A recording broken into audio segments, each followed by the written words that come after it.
Okay, so at this point, like you said, Ashiok has been in the process of creating a new god, feeding off of the entire city of Miletus's nightmares, who are currently under a blanket sleep spell. And you have fought through the city, uh, stepping over countless sleeping bodies, unable to wake any of them up, fighting through Ashiok's nightmares, and uh, drove them back into uh, Heliod's temple, where you've got Ashiok cornered, who is trying to keep you distracted long enough to finish the spell that is creating the new god to Phobos, the god of nightmares.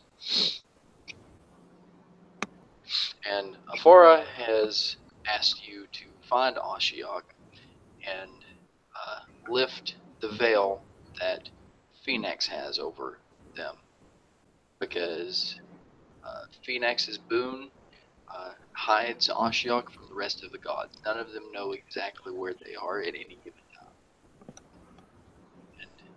And Phobos and Ephara were fighting in Nyx, and at this point, it doesn't look good for Ephara. Phobos has already gotten her grounded and beaten her to the point where she basically gave the last of her, uh,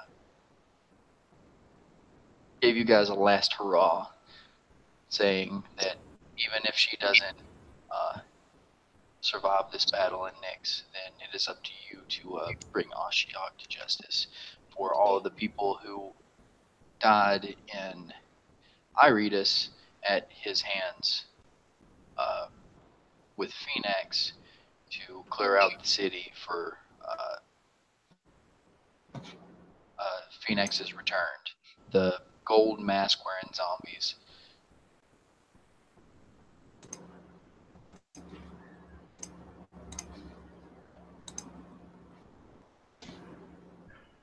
Anything else that I've missed that anyone might think of that has been a good little while?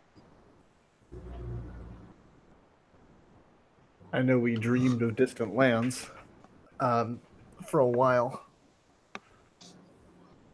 We during our fights, we had dreamed that we were on Zendikar, but I guess it's been a while since that happened. So we're focusing more on the task at hand. Oh yeah, Yeah. point that needs to be made. Taurus decided it was a good idea to send a prayer out toward Heliod, asking if he was going to allow this to happen in his own temple. And he noticed that the prayer went heard, but there was no distinct response. Heliod's a dick. That he is.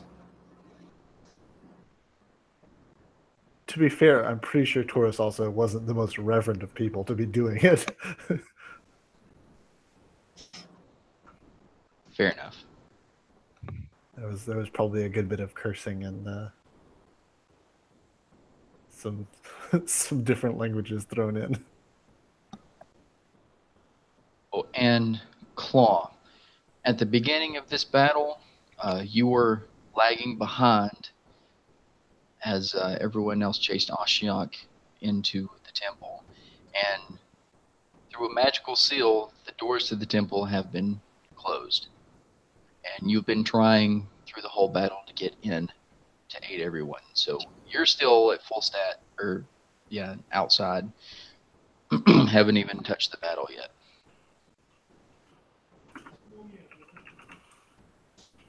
Sounds like fun.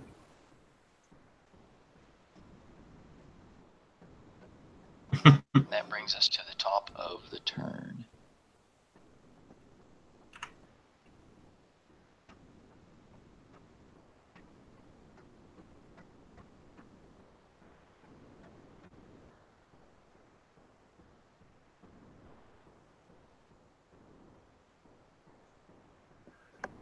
I'm pretty sure my initiative was only like an 8. I accidentally re-rolled it when I was showing how to easier roll.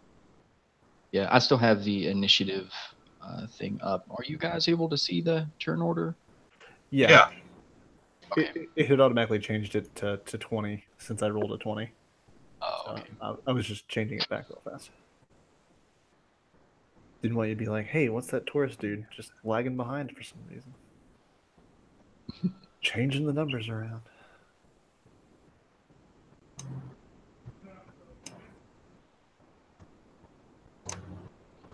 So options is going to move down as this pillar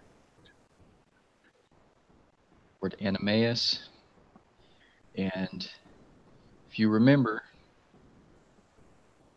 I can't remember who it was, but one of you stole Ashiok's brooch. And now they're intent on getting it back. And Animaeus is the one who wields it now.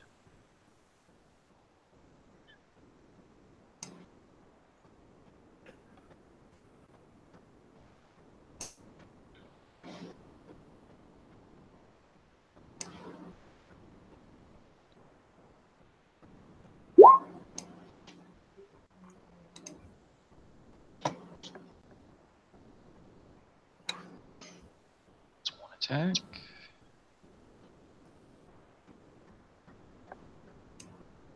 To which you can't sneak attack the door.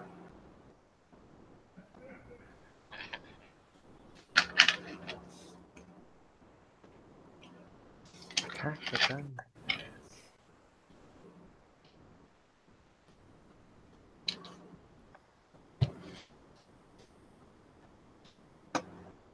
Animaeus down to 16. And that's going to be the end of Ashiok's turn. Alright, Claw, it's your go.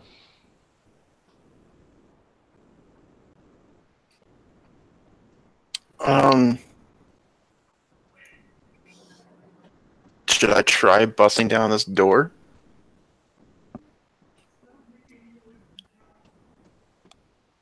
I mean, you've been whittling away at it for about 2 years? yeah, 2 years, so there might be a little bit of give now. I doubt it. I guess one more time. Have you tried knocking? I don't know that spell.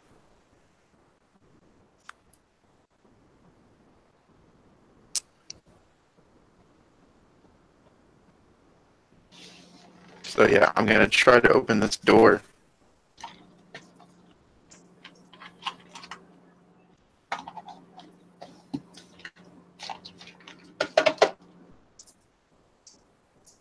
Alright, you take another good run and go with the door after making a few. And this time, you actually do feel the door give. And you hear a little bit of cracking and splintering at the seams on on the hinges on the right door. And it doesn't give enough to open up, but you can definitely tell you've done a number on it. All right, sounds good.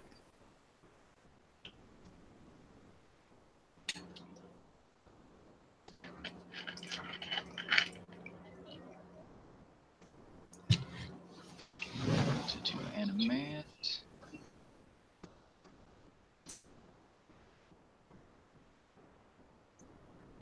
Now that Ashiok is close, Animaeus is going to attempt to another hit or two.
you can tell that Animaeus has definitely put a hurting on Ashiok. Ashiok stumbles a little bit after Animaeus pops him upside the head a couple of times. Gave her the hey-ya and the ooh-rah, and kicked her, sir. He's a little worse for wear.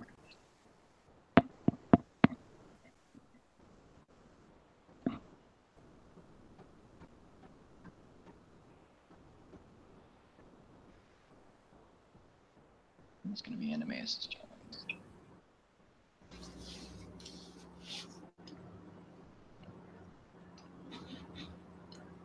I guess it is my turn now. Yes, Kariki, it is your go. Okay. Am I still fighting the giant pair of pants? Is that what this blue hand is here in front of me?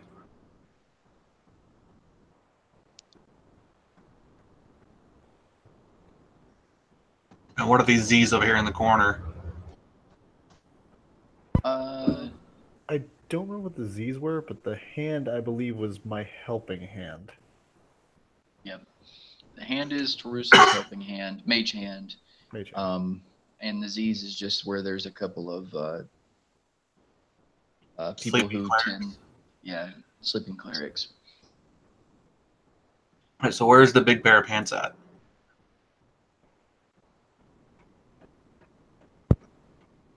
Oh, that is okay. Well, then I guess I will move. See if there's a way I can get to a flanking position. The mage hand Five. gives you a push up as you pass. High five. There we go. That way I can get some flanking with this guy over here, which I think gives me advantage on the attack roll. I think.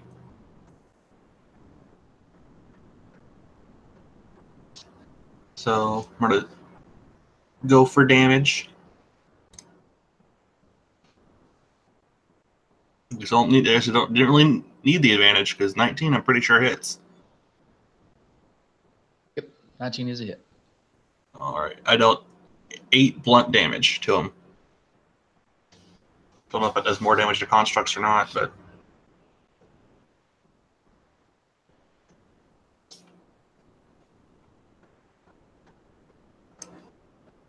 and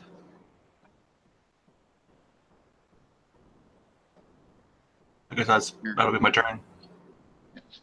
Your blow hits solidly, and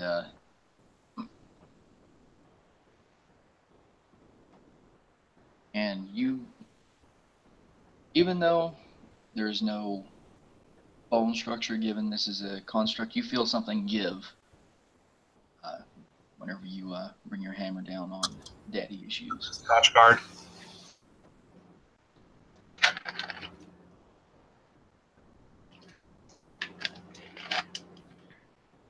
Yours turn.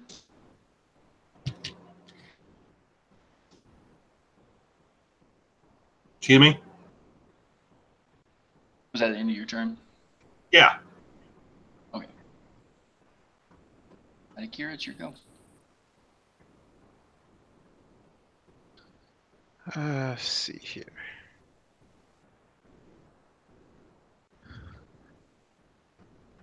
The guy that's right next to me. He is. That's yeah. I'm just going to attack him with I don't remember what weapons I was holding. Should be in your character sheet under your attacks. Yeah, short sword and a dagger. How do I can use just the one, right? I don't remember how to attack. Let's see. Well, if you have both, you can attack with both, but you don't get your strength modifier on your offhand. Okay.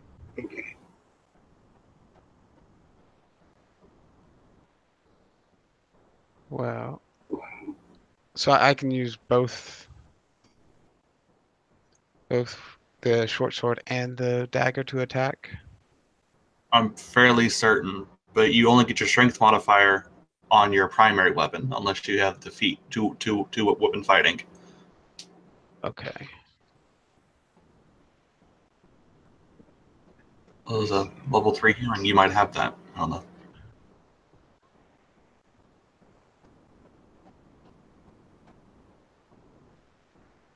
That's a pretty good to hit. And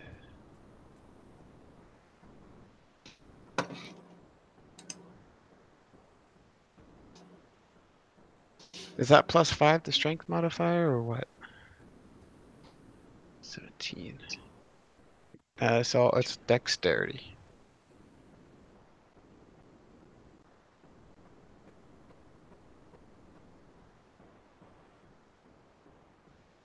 Yeah. And then when you roll your dagger, you won't get the dexterity. So then that's instead of 22, that's a 17. So I do 7 piercing with my short sword at 23, and 7 piercing with my dagger at 17.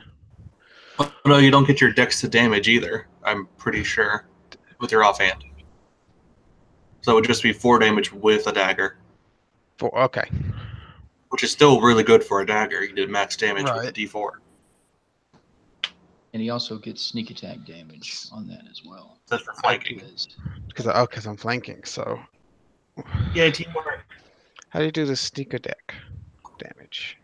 What is my sneak attack? Just do like a d6. It's one extra d6, and then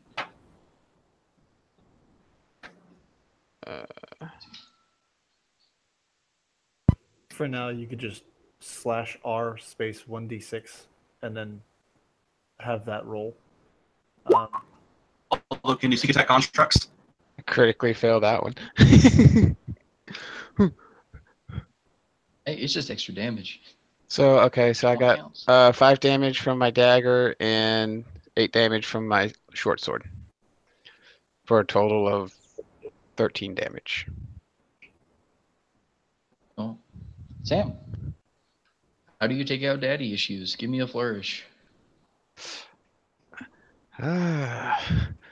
So, as I'm flanking, I come running up and I stab my short sword in his side and reach around his neck and cut his throat and let his blood spill all over in front of him in the direction of Tarus.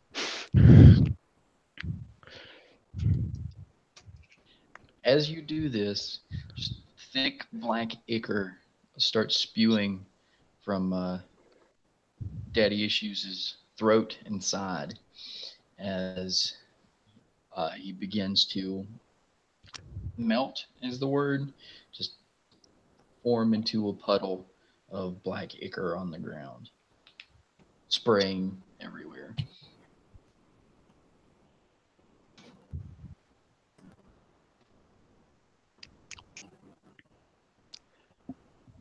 That's it.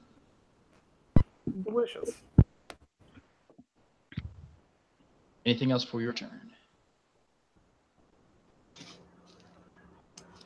That's your move action. Oh yeah, I was about to ask if I can move. Yeah, you still have your how move. much can I move? That should be your movement speed on your 30. sheet. Yep. So you can move 30. 30 squares. Each space is 5 squares. Unless you move diagonally, 10, then 15, that would be 20, considered 7.5. 10, 20. Oh, okay. So I want to move there then. Oh, do I can't. Oh, there you go. Yeah, you gotta switch back to select. Yep.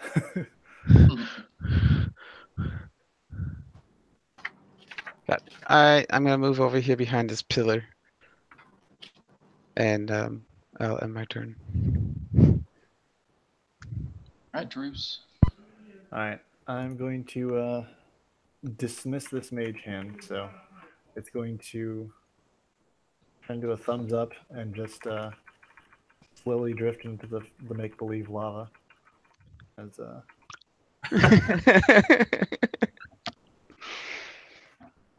and then I'm going to tell Animeus to duck. As I Duck. throw a firebolt at Ashiok.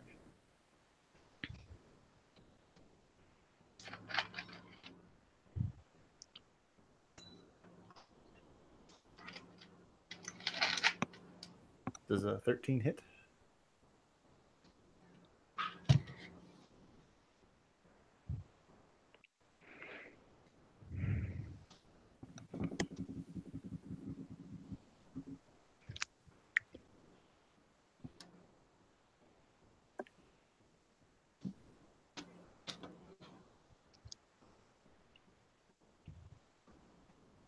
I can't hear you, Luke. So I'm guessing by where you I am pinged. muted.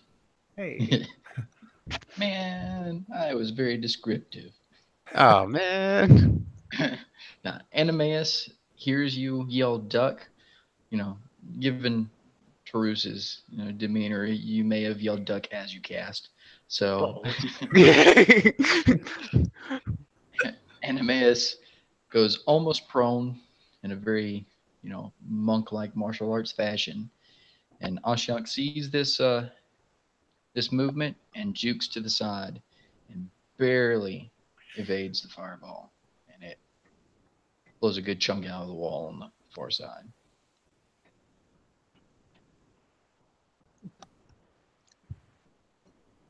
Taurus is gonna start snapping his fingers and be like, just gotta get the, first thing in the morning, I got the jitters. I need some coffee or something. And I guess I'll just take a step back and end my turn.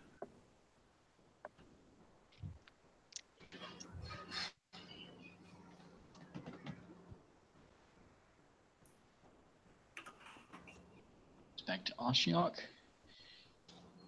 And Ashiok, still reeling from the blows to the face that Animeus landed, will take this opportunity of the fireball to disengage from Animeus and attempt to move away.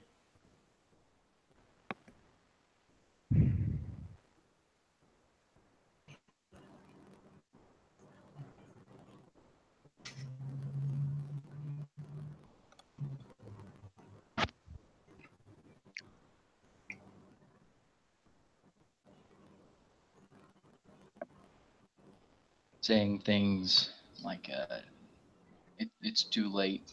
Like, it doesn't matter what you do to me at this point. This is my creation has already taken hold in Nyx.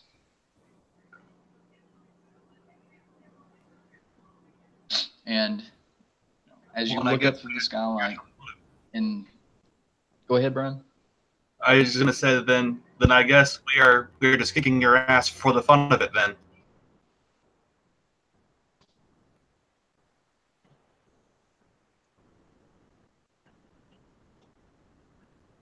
Are you muted again, Luke? Yeah. But as you look into the sky through the skylight of the temple, you see dawn is just beginning to break. You can just barely see the rays of sunlight over the horizon, bleeding into Nyx. And Phobos winces slightly at the light and brings up this massive claw to shield its godly eyes. And Ephara is still alive, but barely moving.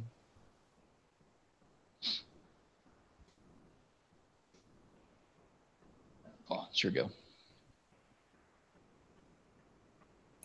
So noticing that the right door gave just a little bit, Claw's going to pull out his hand axe and just start whacking at the weak points in the door just to try to get it open. You could have been firemanning your way into this shit the whole time. I could have, yes. All right, give me an attack roll.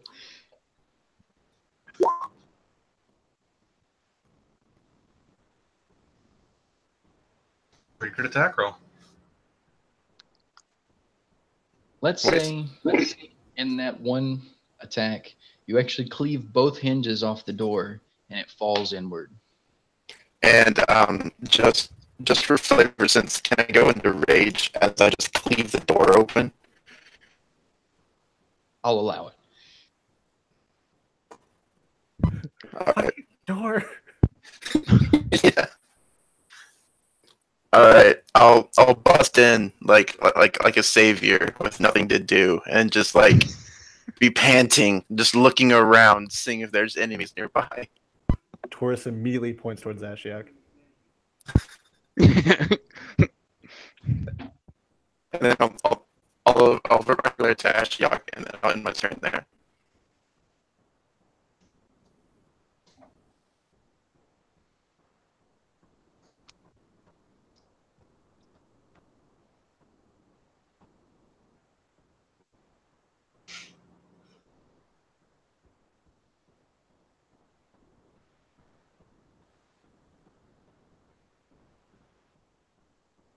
That brings us to Animaeus.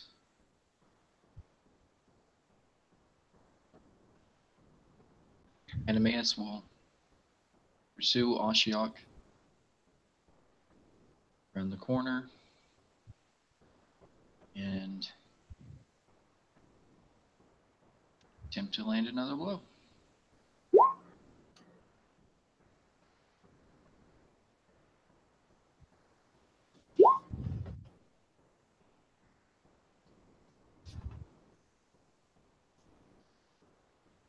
At the last second, Ashiok stumbles, and Animaeus is unable to land a blow.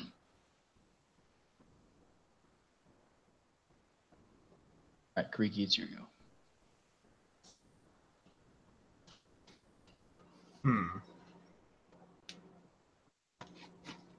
Well,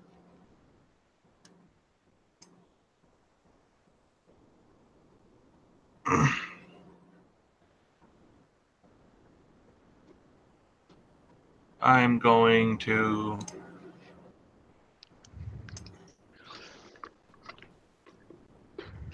move over here and cast a Sacred Flame because I think radiant damage might be effective since the sunrise seemed to have hurt the god or the wannabe god.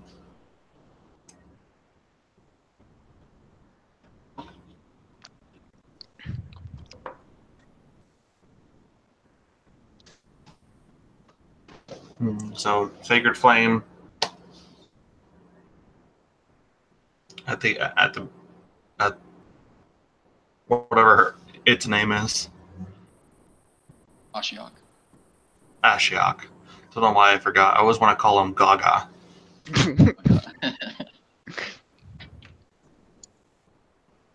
That is a hit.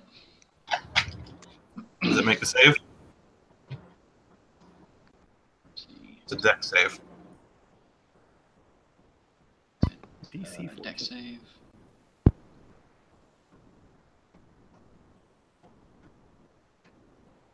No, it does not. So it takes 6 points of radiant damage. I hope it does some kind of bonus or something because it's weak to radiant damage. I'm just theorizing. And that is enough to Ashiok off of their feet and slam against the wall over here. And Ashiok just kind of slumps against the wall, barely conscious.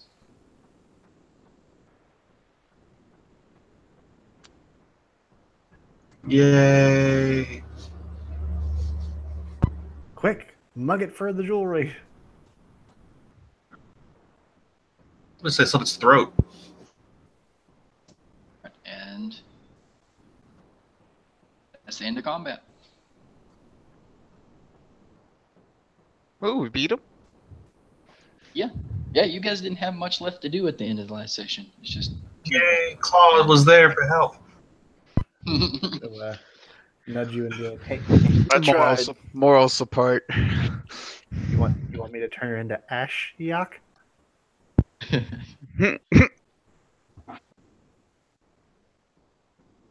And as Ashiok slumps, you hear thunder in the skies. And you look up and you see that all of the black streams of smoke that were coming from all of the people in the city that were streaming up into Nyx break and dissipate. And when this happens, Phobos begins to wither. The form distorts and it begins to fade into something that's indiscernible, back into like the big black roiling smoke ball that was in floating over the city when you first awoke.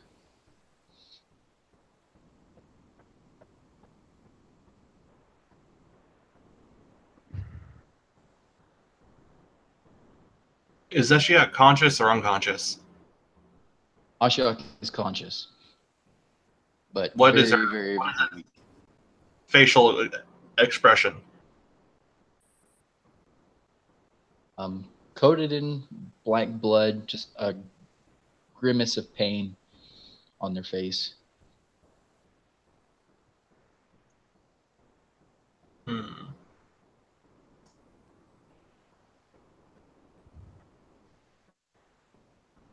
And remember that Ifara was wanting you to clear the boon from Ashiok so she could deal with him personally. Them personally. This is going to be difficult. What was the boon? That Ashiok was invisible to all of the gods. Did she ever give us an item to clear the boon from him, or? I think we just gotta try to kill it. Let's just loot the body. I'm gonna Sacred Flame Ashiok in the close range, execution style.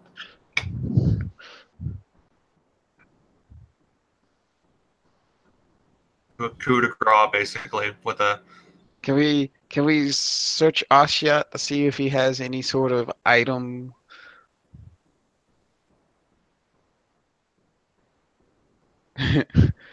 See if he has any item on him that is making him invisible to the gods. That's what I was gonna do, but I don't want my hands to be sacredly flamed.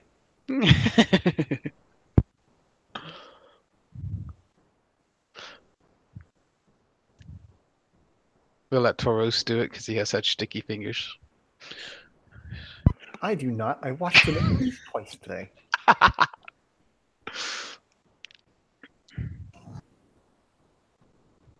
And Lucas, we can't hear you. yeah, I just unmuted. This is enough to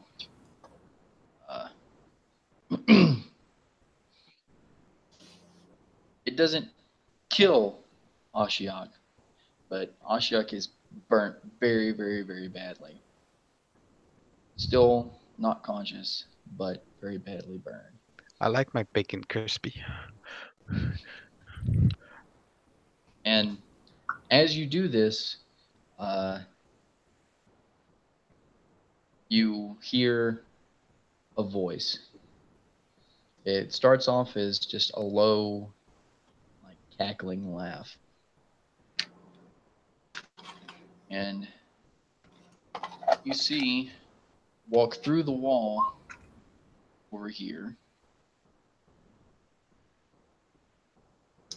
a figure in long, flowing robes, bathed in the starfield of Nyx, wearing a golden mask.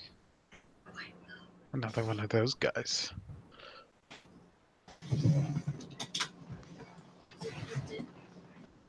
Was holding all night.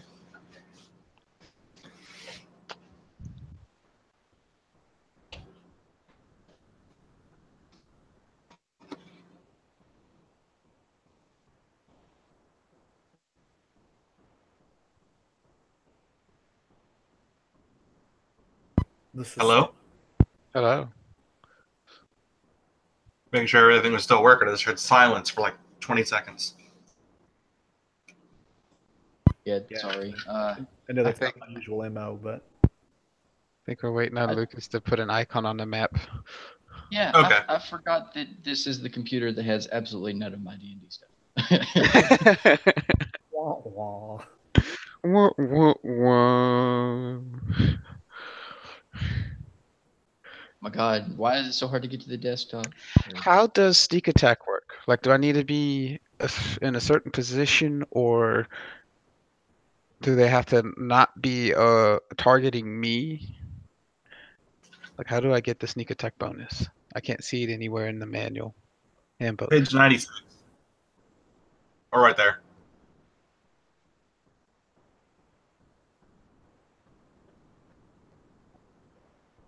Yes, you don't even need to be flanking. You just got to be both attacking it, both within 5 feet of a target. Gotcha.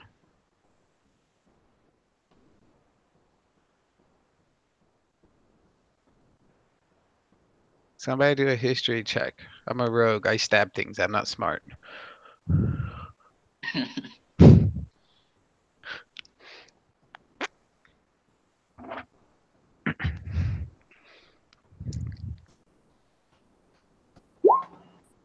I would say knowledge religion for myself, but I don't know these gods. I have no basis to know anything about these gods. Well, I'm pretty sure we've been told about Phoenix before, so Oh, is Yeah, that who you've this been is? given a rough overview, so you have a general knowledge of who the gods are.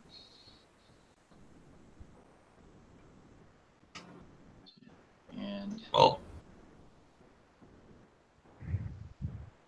Ricky wasn't paying a whole lot of attention when it came to Phoenix, so you're like, Taurus. You identify this guy as Phoenix.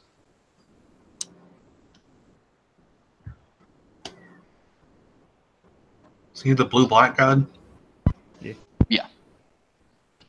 so as he walks in to us, he'll be like, wait, we're breaking your toys. Hang on.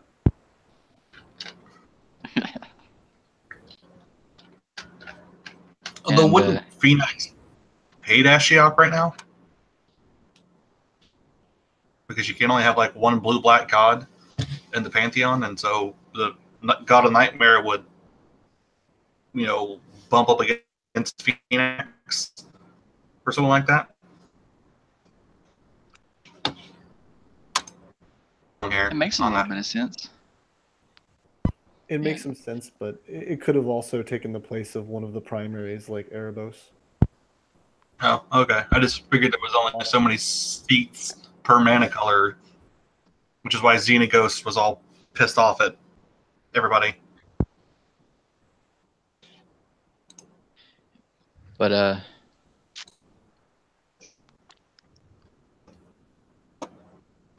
me see. Sorry, resume.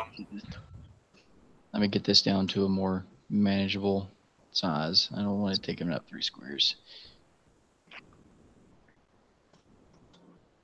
He's Bye-bye. fine. Yeah, Phoenix comes just strolling up in between all of you and stands directly in front of Ashiok and ignoring anything that y'all are doing and looks Ashiok in the face and says, Oh, Ashiok, I gave you ample opportunity to be my champion and cause a little chaos in Nyx. And I had higher expectations of you than I should have.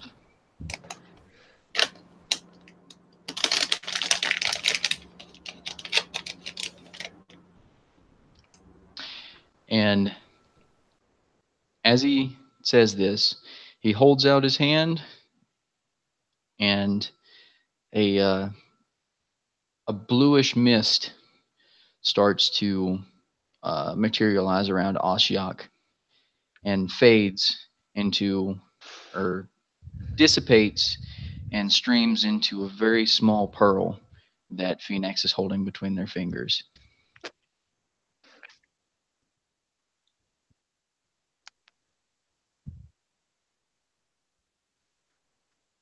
Proof. And Phoenix says, I believe you won't be needing this anymore.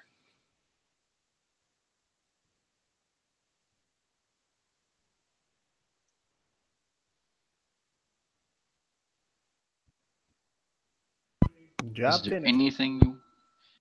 anything you want to do or say to Phoenix? I think I'll immediately point up to the sky and say, "So you gonna do something about that?"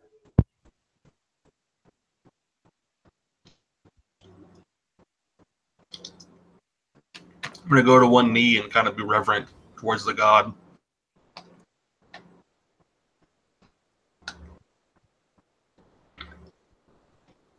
I'm pretty Okay, sure Reverend is Taurus's middle name. Okay, I was just gonna stand there in silence with a obvious hatred in his eyes towards the god.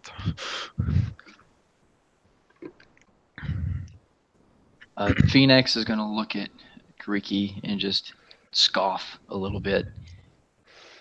He's not impressed. I don't care. He's a god. I'm a cleric. And I've never seen an actual god in person before. Yeah, we did. Farah. Yeah, you guys met at Farah. Yeah. Oh, well, I guess that was like a weird like dream sequence thing, wasn't it? No, and actually, I thought that was more of a metaphysical. It was more metaphysical than anything, but it felt pretty real. I thought we went into a forest temple in the city, and I couldn't hear that. that way. He said he believed we went into Farah's temple and met her that way. Yeah, through Yeah, one of the maidens or shrine maidens or whatever. Yeah, one of the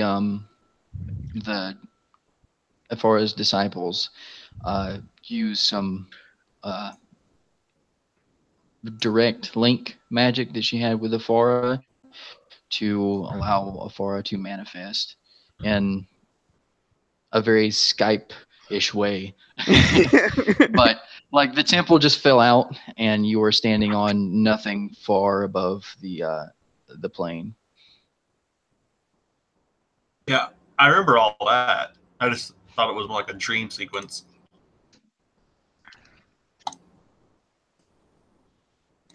But I was wrong. But I mean, either way, it might not be a bad idea to like, be a little bit courteous to him. But yeah, it's not my style. Okay. But Hold that for just a second. I've got baby booty emergency to take care of. oh my.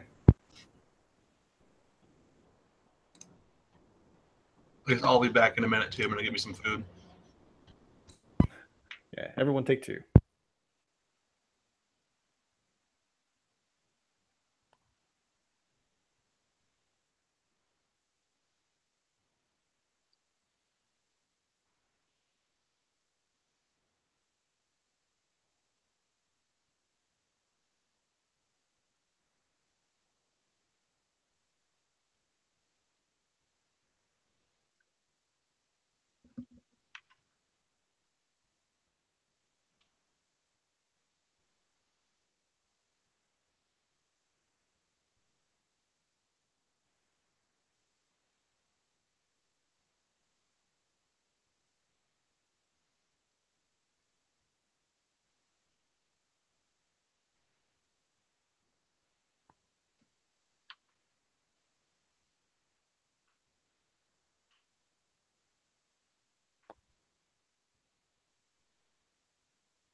I'm back and I've got beef sticks, baby.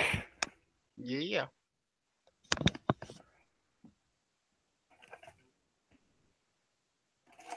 Yeah, one of the stores we went to were selling jerky sticks on clearance, and I was just like, "But yes, yes."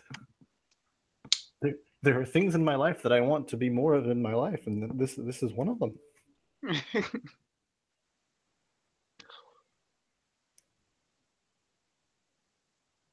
Can't go wrong with jerky sticks and cheese. Nope. I'm drinking green tea and eating the hell is this stuff called? Oh.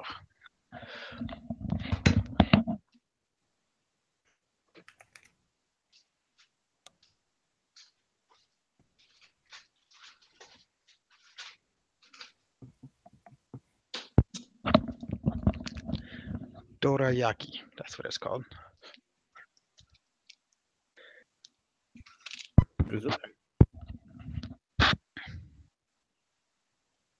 It's like 2 pancakes with red bean paste between them.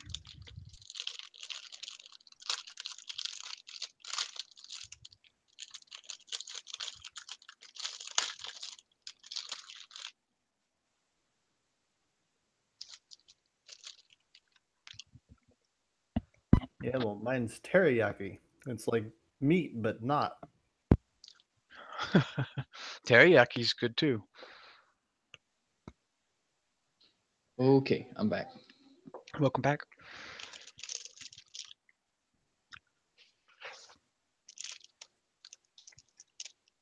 All right, so I forgot where I left Brian? off. I kind of had to run. I think Brian also Yeah. stepped out. This god thingy was scoffing at the monk, Kariki. And I'm just sitting there quietly being angry at him. Trying to control his rage boner. Right. My road Who's a rage. rage boy?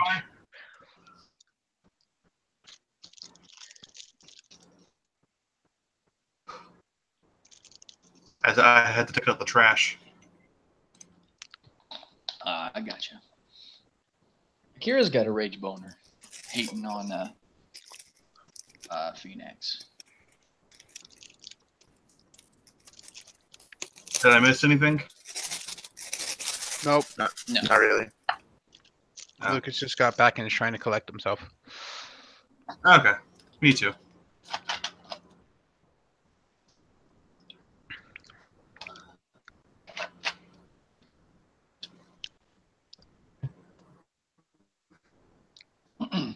So Phoenix scoffs. He's very unimpressed with all of you, and just turns around.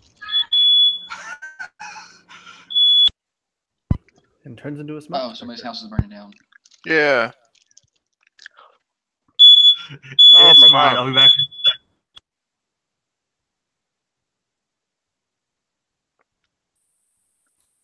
Well, that's what happens when you forget to take the trash out, and evidently you burn down the house. It combusted into flame. Spontaneously combusted. That or Tarus did it. I Just paid a debt. fixing the blame Taurus. It's just a little bit of fire. If his house can't handle just a little bit of fire, then really why is he using it as a house? Clearly, that is a design perspective problem, and I'm completely blameless. All right. I just brought that to everyone's attention. Sacred flame gone wrong. It's just a girlfriend cooking. Every flame is sacred. All right.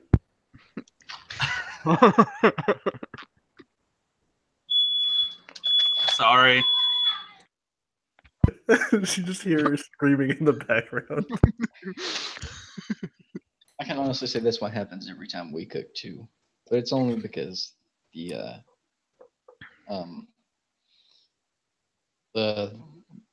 smoke detectors. There we go. Mouth words, Lucas. Smoke detectors are really sensitive. Next thing you know, there's a U-Haul in his office, and it wasn't a fire at all.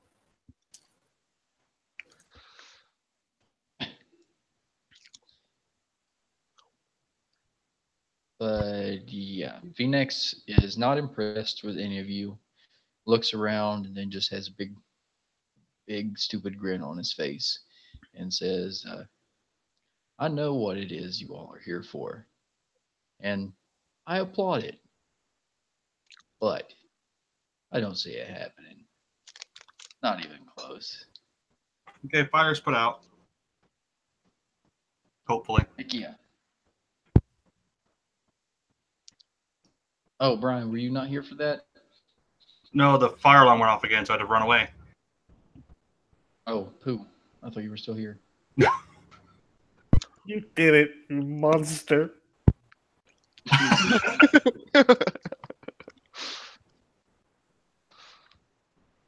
So, what did I miss? Phoenix has basically said that he knows what y'all are doing on Theros, and he approves of it, but he doesn't have any faith in you. Wait, you approve of what we're doing? Well, you're very I don't- progressive. I didn't I think don't you even would know feel what that I'm way doing. about your own parents. I thought we were done. That was what our goal was to stop Ashiok. What else are we doing? Didn't we have this idea to kill all the gods? To help Was that just a Johnny joke, go after Heliod. That was the main Oh, that's objective. right. The Johnny wants vengeance. Yep. Poor Elspeth. That's an older version of him, though, isn't it? A Johnny Vengeance? I know, right? You think he'd be white, red again instead of going white, green? Everyone who doesn't play Magic is just like, what the hell are they talking about?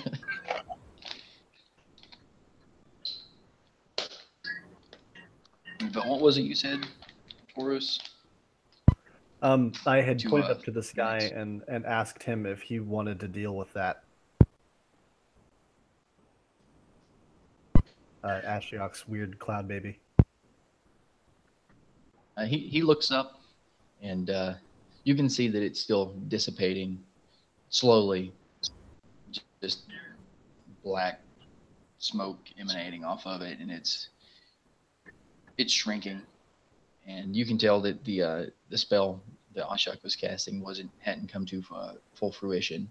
So the Phoenix says, "I'm not really worried about it, and even if it did make its way into Nyx to stay, why is it my concern?"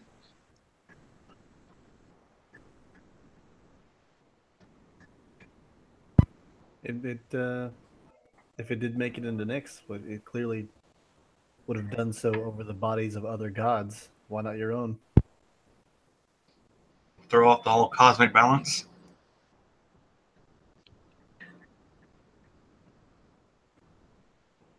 Balance. All the gods and their worshippers speak of balance. What is life without a little chaos? Honestly, I enjoyed the show. Just aspirations toward greatness and their failures. And then he kicks dust on Ashiok.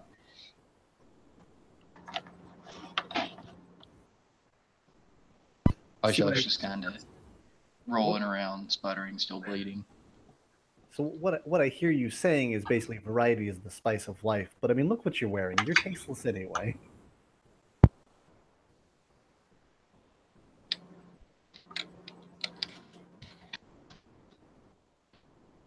Phoenix grabs the robe and flips it around, and he becomes an identical mimicry of a follower of Heliod, carrying the Heliod spear and everything that would be the visage of one of Heliod's followers, and takes a bow and says, "Is this more to your liking?"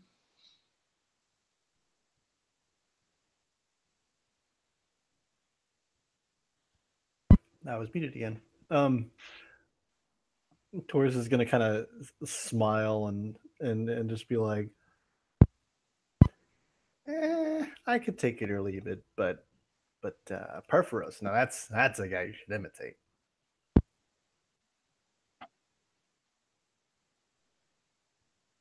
Phoenix smiles again at your mention of Perforos and says, "What? The mad hammer wielder can hardly remember his own name?" Perforos. Pathetic, really, all holed up in his mountain. Nothing to do except pound out creation, destroy it, create it again because he forgot why he made it.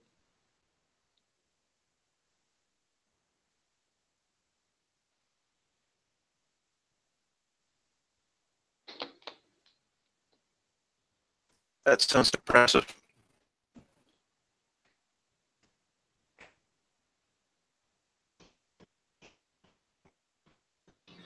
What was that you said?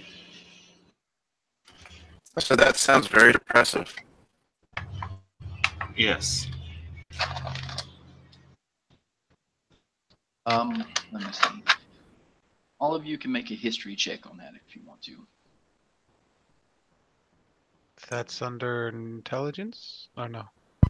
It should be its own roll. On your course sheet, you can see it. It says history on the left side. Gotcha. Damn, Taurus. That's what I do. I set things on fire and I know things. I want to get in your way. Tarus, you remember when the human who was at the Leonin camp, whose name I can't remember right now, when he was giving you the overview of the gods, you remember him mentioning something about Heliod getting into a battle with Perforos and using Thassa's influence to remove a lot of Perforos' memories, because Heliod and Perforos are huge enemies, especially after the events of when Elspeth was here, because Perforos managed to create a weapon that Elspeth could have used to kill a god with.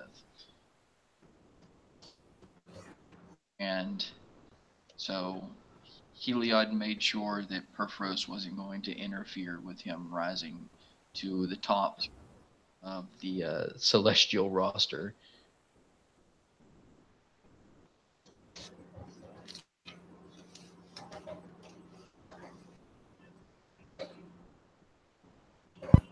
Well, if you like chaos so much, and you want to throw some monkey wrenches into the the whole thing, set a few gremlins loose on this Aetherverse. How about you help us help you?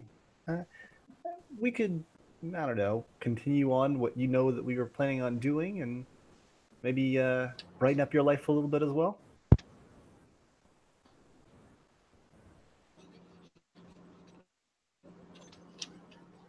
You see, the thing about that is, your bleeding buddy up there, he gestures with his thumb back up to the sky, where you can see that Afara is making her way back up to her feet, has already struck a bit of a deal with you, and as long as you deal with that, that's enough excitement for me.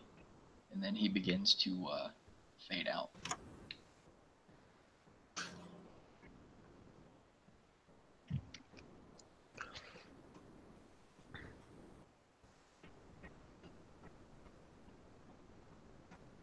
What was the deal officially that we had made with Avara?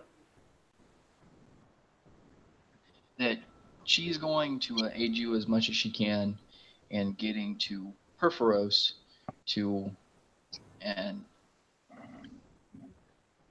help you get Perforos's memories to a point where he will create new Godforged weapons for you so that you could actually take Heliod on. If Ashiok herself. So what happened to Godsend then? The weapon that he gave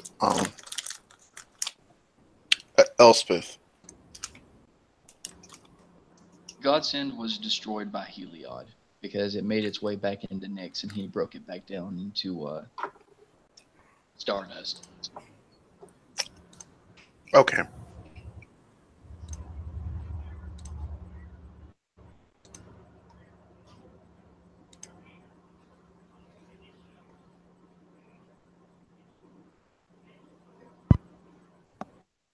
Well, So yeah. you know, if you don't help us, then we might have to assume that you're going to be against us.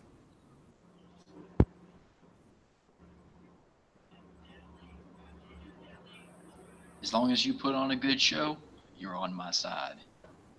And then Phoenix is gone. Oh, thank God! I did not have the strength check to keep pushing my luck.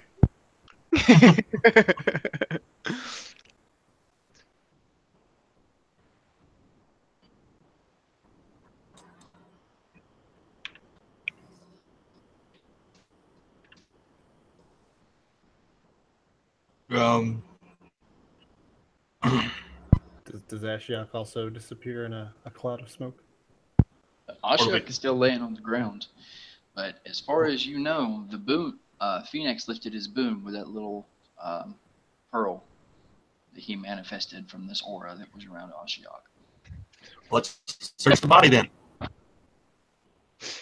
Well, she's unconscious.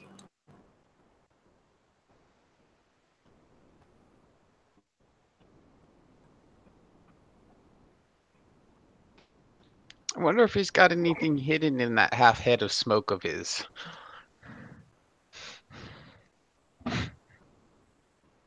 As you loot Ashiok, you feel that everything, like all of him, is very, very cold to the touch. Like, feels like a corpse. But you know that Ashiok is very much still alive.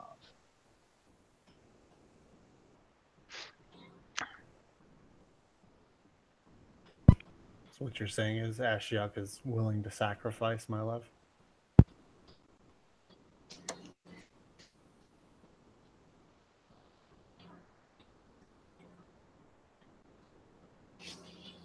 I was rolling insight to see if I could find any hidden pockets or anything. That would probably be an investigation, not an insight. Oh, Yeah, that would be investigation. okay. Alternatively, sleight of hand could also be used, I guess. That's kind of Luke's call. And I roll all three.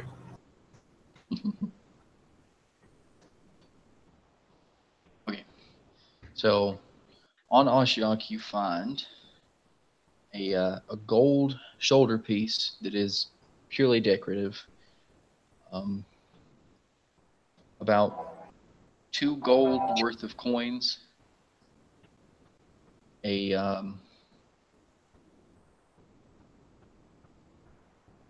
me. How many Yeah. gold? 2 gold coins. A bunch of rings that, let me see, 1, 2, 3 rings that are made of various materials, one out of obsidian, one out of gold that has an opal gem on it, and one made out of a blue metal that a blue metal that has white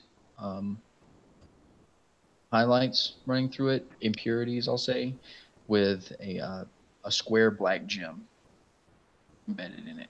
Do any of them possess magical abilities? You could roll detect magic on that.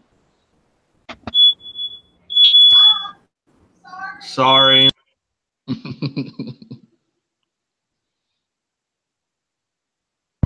Is that all of the loot, or is there be more? No, that's it. That's everything.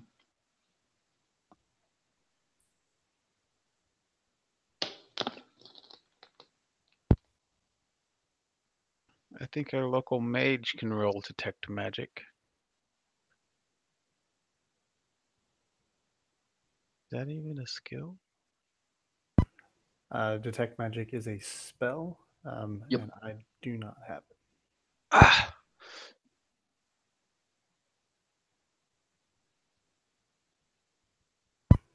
Potentially, Arcana could be used to roll to see if you've recognized something like this before.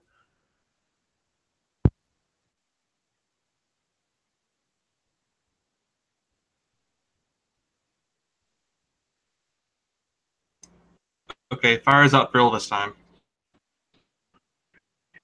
Anybody have detect magic?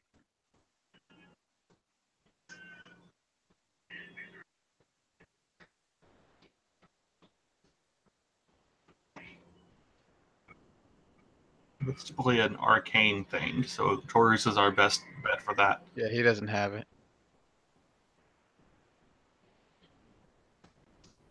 But also, each person can identify one magical item over the course of a long rest.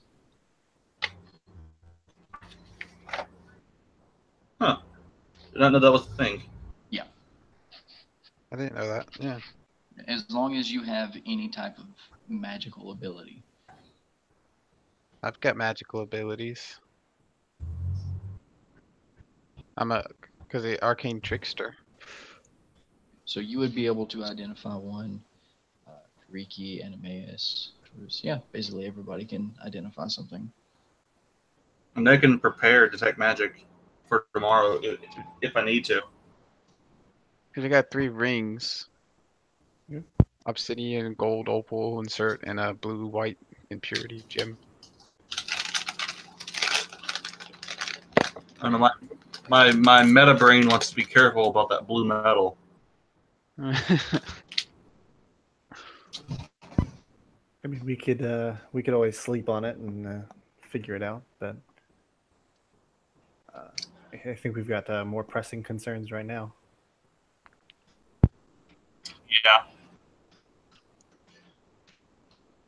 So do we want to kill her or kill Ashiok or let it get away? As you finish looting Ashiok, actually, Ifara comes to her feet, and you can see that she's peering down from Nyx, trying to evaluate what's going on. And dawn is slowly coming on. It's still twilight. So daybreak hasn't quite set in yet. Thank you. Try to make the extra light. Looks really good, thank you. I believe Ifara wanted Ashiok, so we should leave him for her.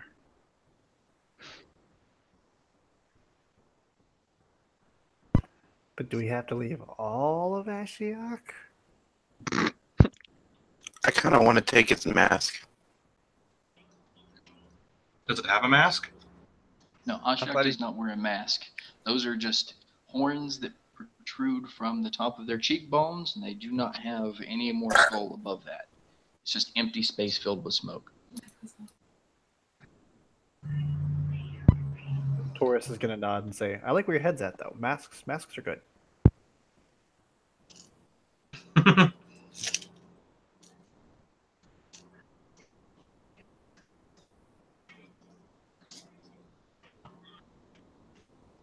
Alright, so I guess I'll pray to Ifara and ask her what she wants us to do with Ashiok.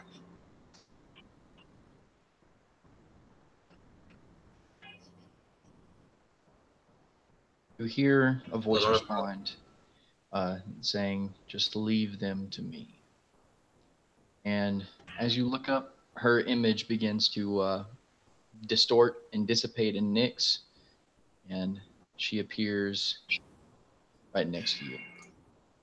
About 8 feet tall, but a very human form, imbued with the Starfield of Nyx.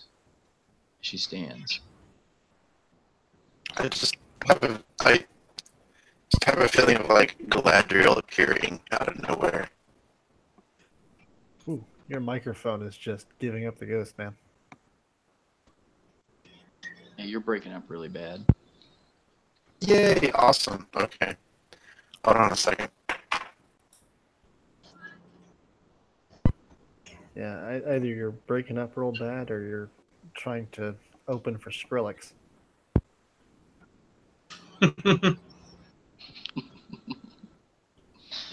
That he's in a submarine.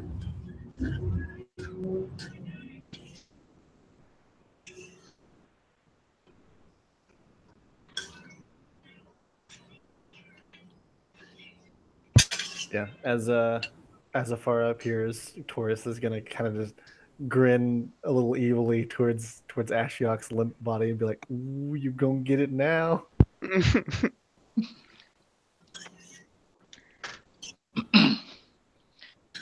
Yeah, as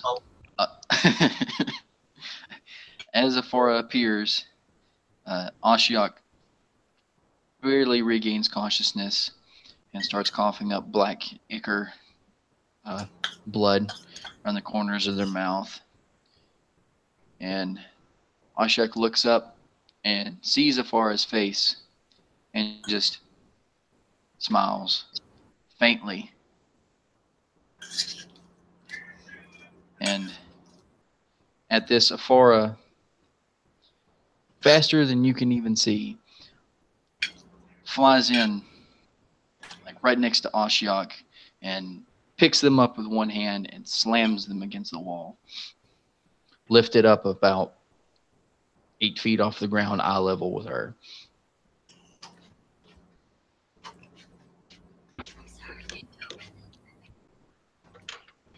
The eggs anyway? Are they running like you? Eggs are perfect. Really?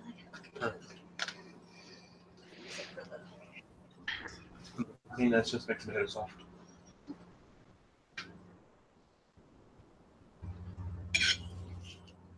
And through blood-gurgled speech, you hear Ashiok say, "There's nothing that you can do to me. I know as well as anyone that a god cannot kill a mortal outside of Nyx. What are you gonna do? Read me a bedtime story?"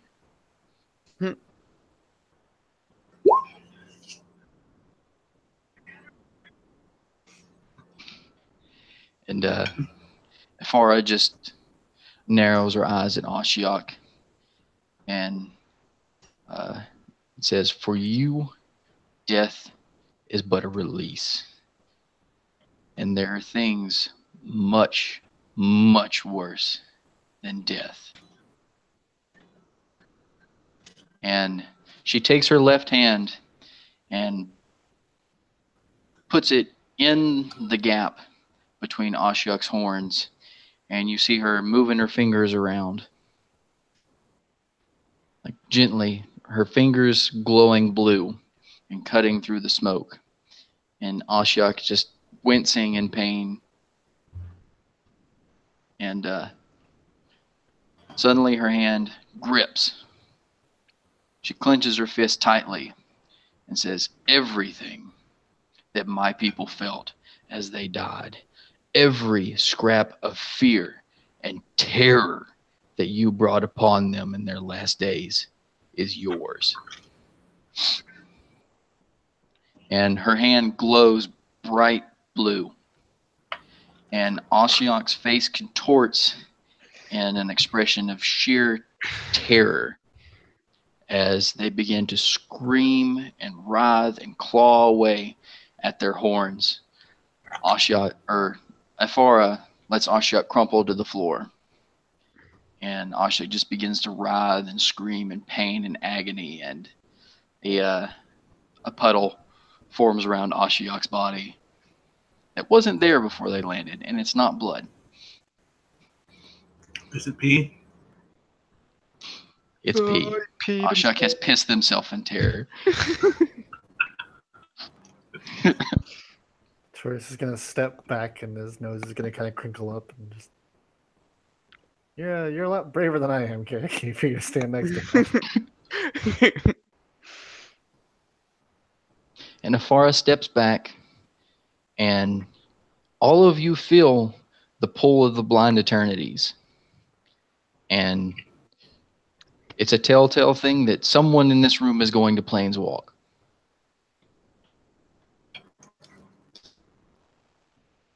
Someone as in all of us? Just someone. You know that someone is going to planeswalk. Ashiok's running. Do we want to stop her? That's our dilemma. Death is Ash- imminent. Ashiok's This is a lot gonna more fun. planeswalk? Can we tell who is going to planeswalk? It's not us. The only one of the planeswalker in the room.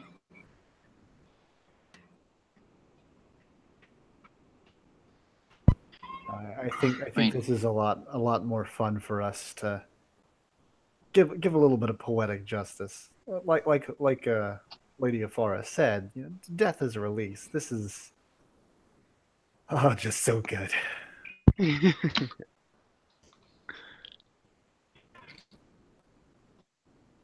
Is anyone going to ready an action? Do something? I am gonna ready my light crossbow. I'm just gonna lean against this pillar and watch. I am going to pull up my great hammer and smash Ashiok's foot to do a cripple, just to break his foot. I'm going to lean against him, leaning against this pillar. Give him a limp.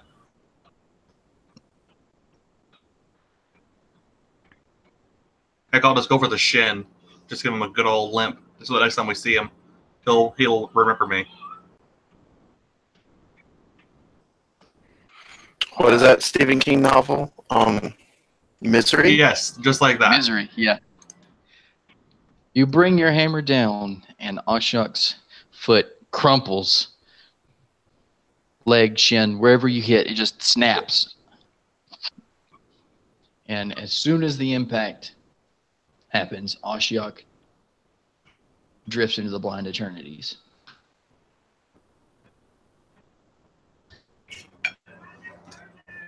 And don't come back. I forgot Ashiok could planeswalk.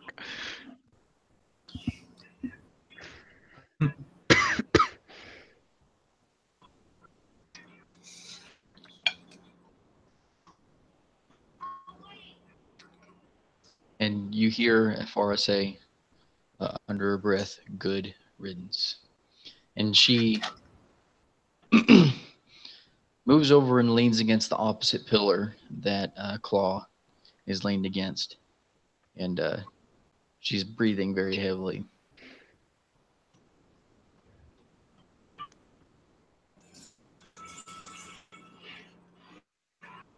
I tell Afar, but she needs to rest.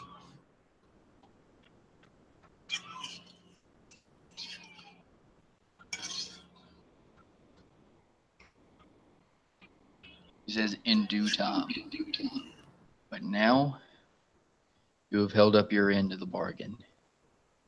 I will do everything I can to get Perforos back into the condition he needs to be to help you."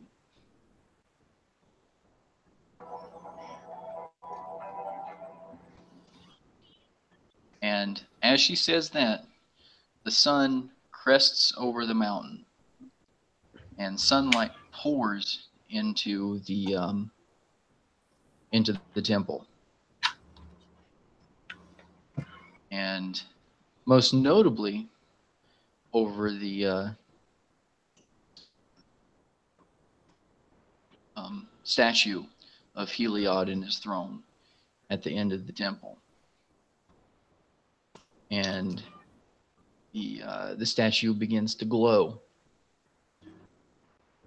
a brilliant white.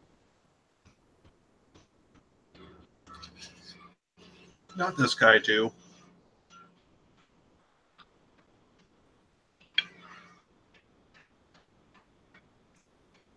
And as the statue glows, all of the stained glass windows that are in all around this temple also begin to glow and light up.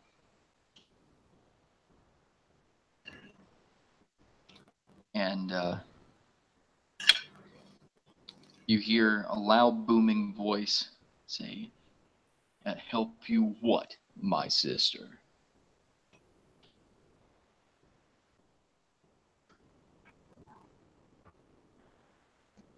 And the statue of Heliod stands up. Still stone, but glowing white.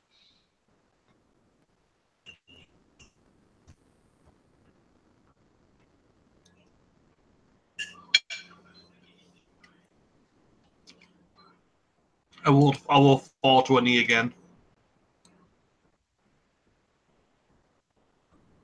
Tortoise is going to cross his arms and try real hard not to just give him a verbal tongue lashing.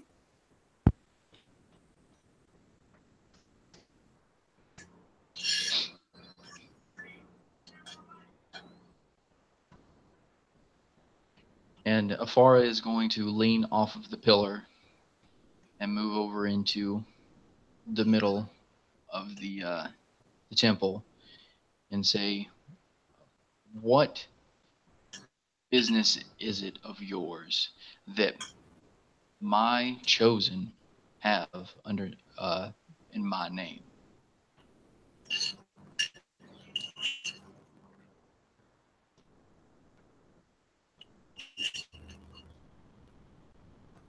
And Heliod says, "Your chosen?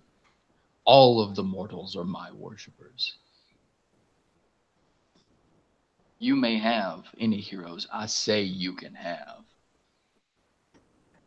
So they're arguing over who's going to champion you.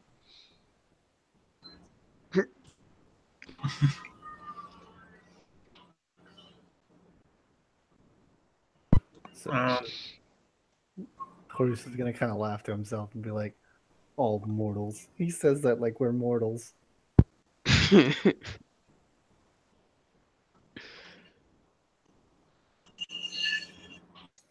At this point, Claw will pull out his token and show the stone statue his symbol with the lightning bolt and say,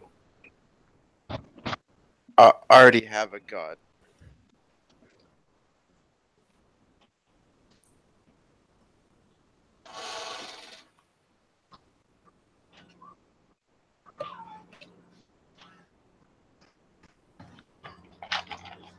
So my brother Kyranos has already chosen a champion? I barely remember the last time he made up his mind on someone as his follower.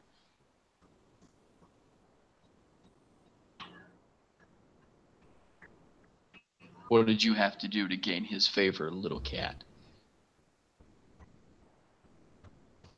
Use the litter box. Who's a good boy?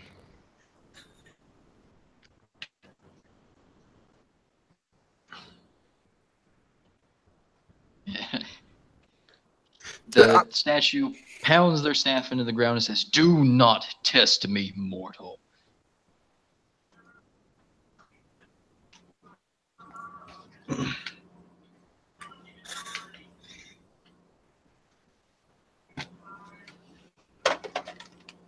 Claw will just kind of shake its head and just basically say, "I don't know. He chose me. He saved my life. So I have a debt to pay." And as soon as Claw says that, Taurus is going to say, "Speaking of debts, we may or may not have just saved all of your followers.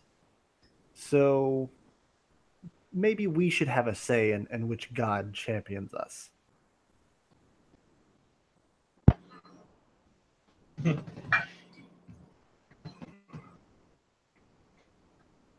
you truly believe that the insignificant are able to make these decisions for themselves? It is our decision whether you continue to live or breathe every day.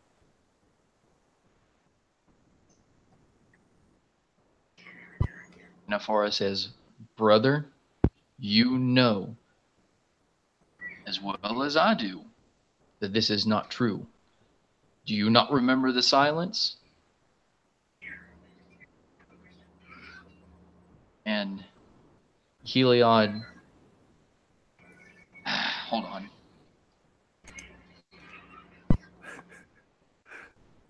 See, in my mind, I just saw the statue go, hold on.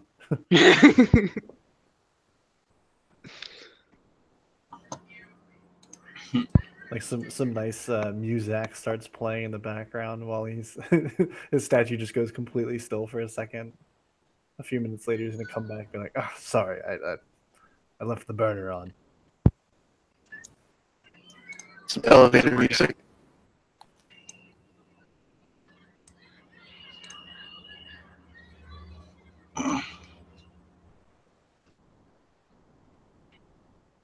Just picturing some Rick Astley in the background.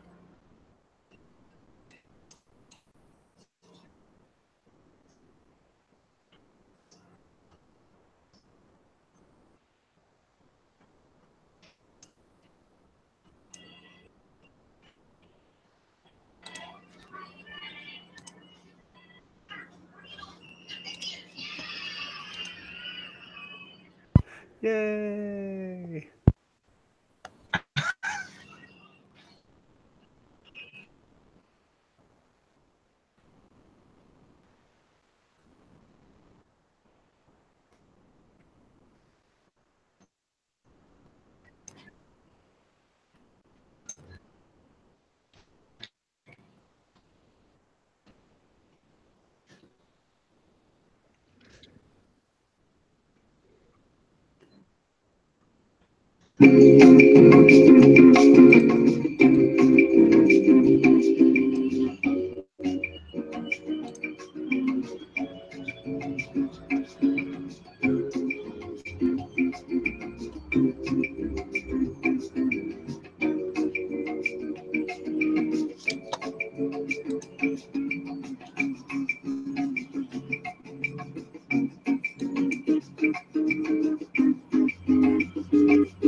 Sorry, I made you wait so long. It's not all the time in the world, but give it one.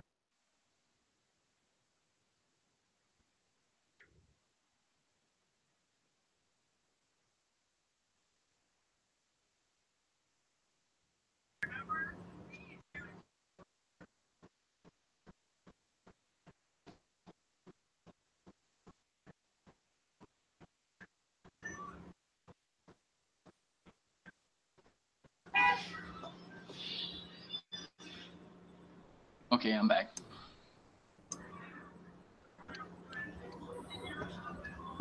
Hey, welcome back. I definitely wasn't drawing anything on the map for you.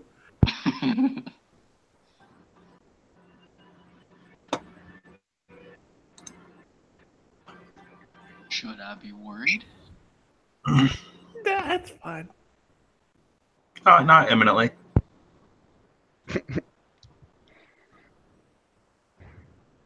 But no, while he was gone, while the god was gone, our accepted headcanon is now that he was just like, wait, hang on. Then he disappeared for a second, and then some elevator music was playing while his statue was standing perfectly still. Yep. Hey, it works for me. Damn loading screens.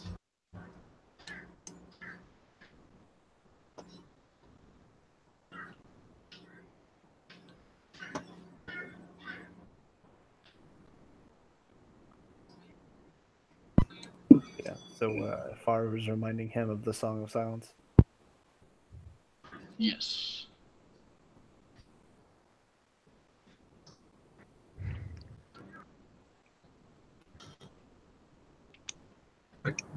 You do when two gods arguing over you. Mommy and Daddy, stop fighting. Their brother and sister. Jesus, where do you live? Arkansas? I do.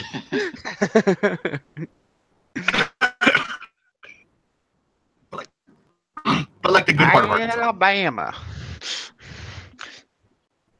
Tennessee's almost as bad. You can only marry first cousin here. That's where I moved from, actually. What?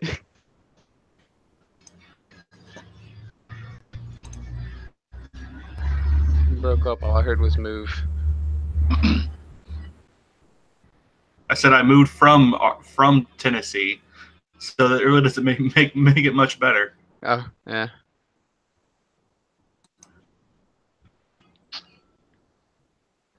Okay, so Farah was reminding Heliod of the silence. What's the silence? The silence is when it was a point in time where Krufix actually made it to where the gods could not have any kind of influence with people outside the realm of Nyx. And no one could pray to the gods. They couldn't interact with people. But that had been broken once Elspeth went into Nyx and basically broke the rules of the plane. Gotcha. And everything reset to the way it was before. Those pesky planeswalkers, always putting their noses in other people's business. For real, though. I mean, look at Azor. Oh yeah. Anyway, before we get on this tangent, I have to get back to what I was saying, if I can remember. Silence.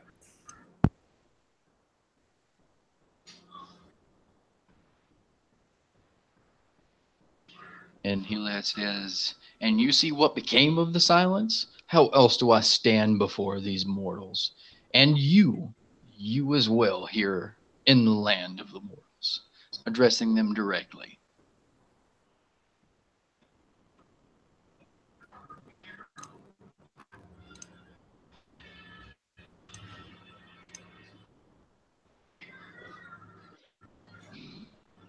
Like,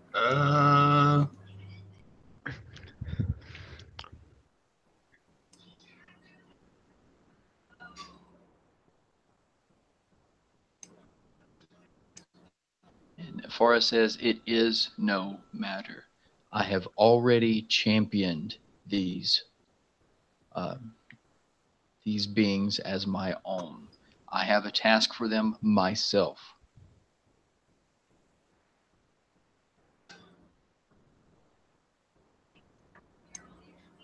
And Heliod says, "But these people just saved your city by themselves with no aid of your own.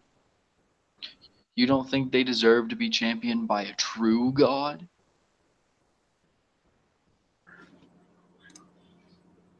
don't mean to interfere, but she helped us plenty.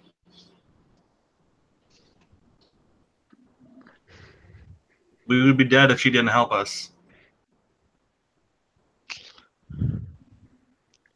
Taurus is gonna look at his fingernails and just be like, "Dead's a strong word."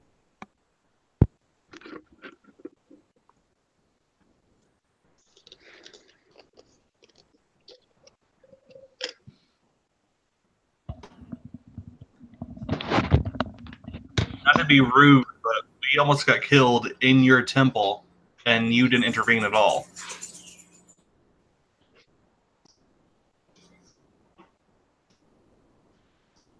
And Heliod will say, "You dare question me and my motives?"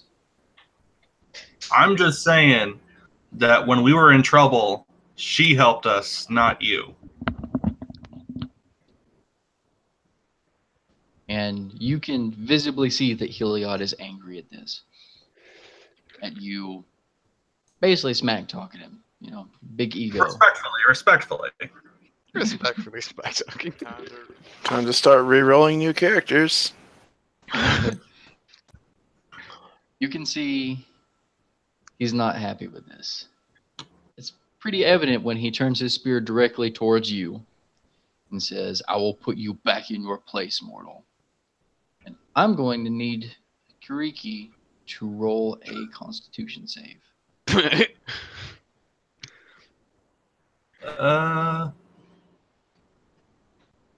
I think that's how you do it. Oh, that's not good. Well, yes, that is physically how you roll. Perhaps you should. That was just a test roll. That was just a test roll.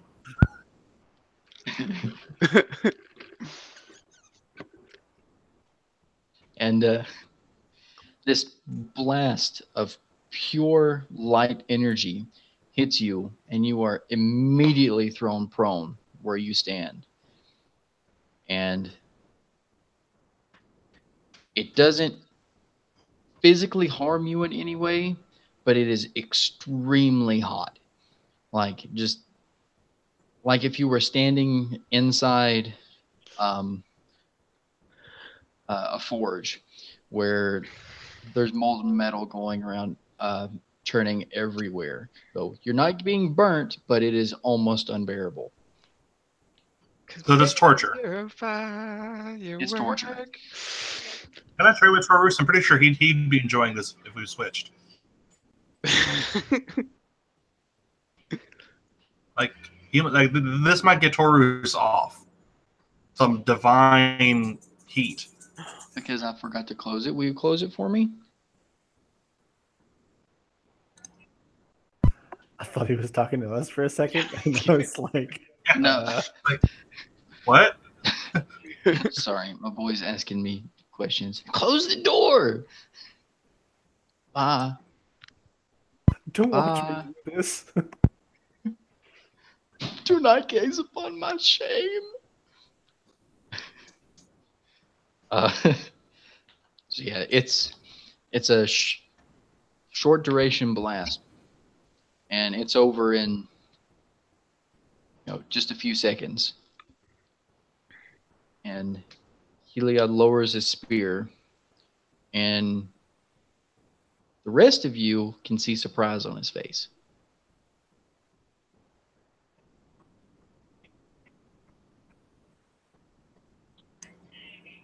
Why is he surprised?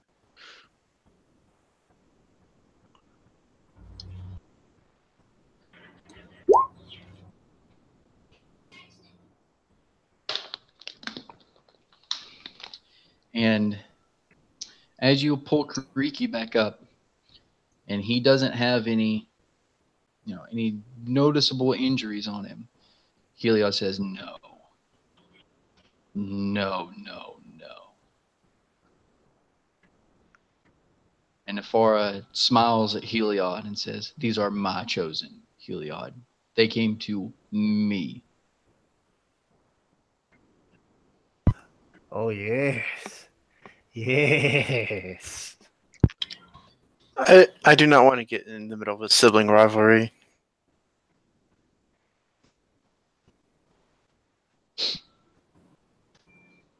And Heliod glares at Nephara and says, "It is no matter. These outsiders, regardless of their intent, it, he's stammering. He's trying to find something to say to bolster himself back up. You remember what the last outsider, what her fate was. Yeah, but she trusted you. We won't be making that mistake. Oh,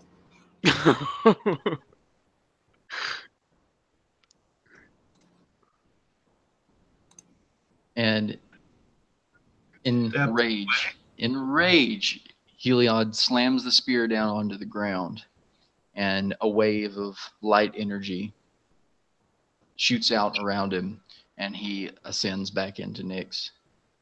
Out of the statue, and the statue just falls to the ground in pieces.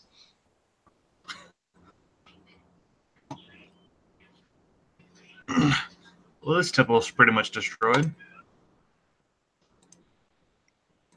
Yeah, the statue just crumbled. There's rubble all over his temple floor now. So we can't have nice things.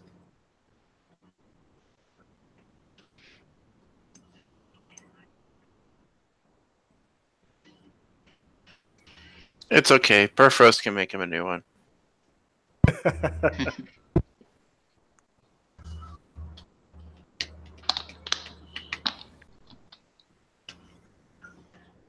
That or his cleric can just mend it. And Aphora snickers a little bit at Claw's remark and says he didn't like his last gift very much.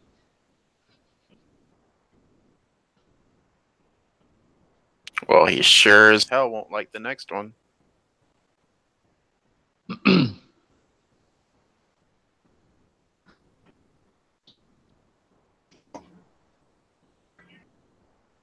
And Aphora turns to you all and says,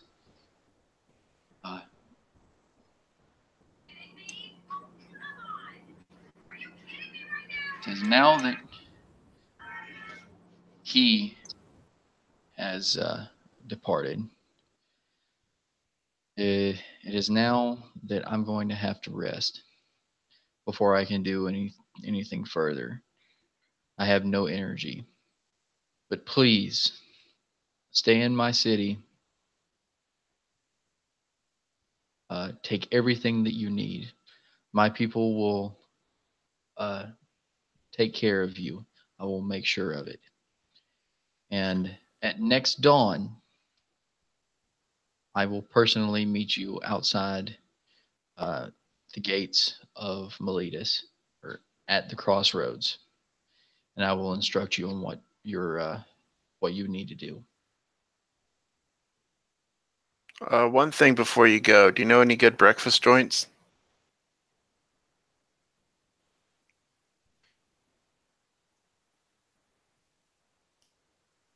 What does she look like? The goddess of brunch? Come on. It's her city. Jeez.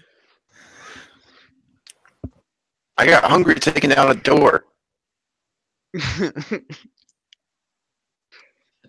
She laughs a little bit and winces in laughter and grabs her side and says, "Funny kitty.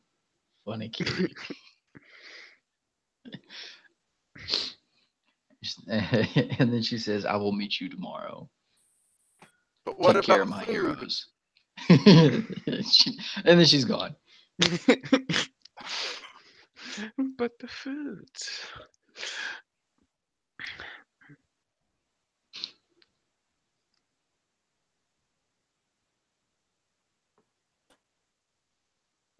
I mean, she said they'd give us anything we wanted, so I'm sure one of them would have food. You just try all of them.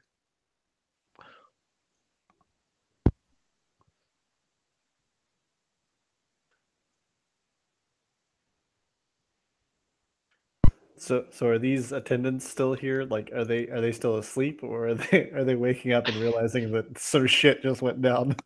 Yeah, they're actually waking up now. The spell just wore off. So they didn't even get to witness their god. They're just Aw. like, why is everything all messed up and why is there ichor all over the floor? Well, I'm definitely gonna be in the face of like this dude as he's waking up. What? Wait, what happened to the statue? What? Why is there ichor? What? Who are you? What? Ah, pussy in my face. Thought you like waking up to this stuff.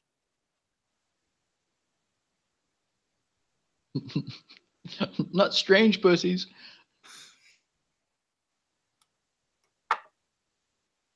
What? Do you prefer I shave?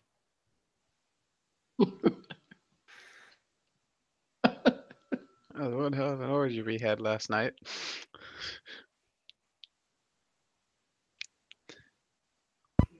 I'm gonna point. They're to the just looking ichor. around like, what happened? Like, who are you? Why are you here?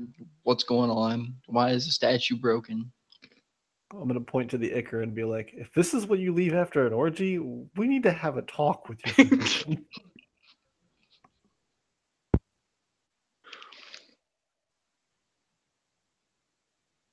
I am then going to Just- proceed to completely ignore these attendants and be like, all right, everybody, let's go get something to eat.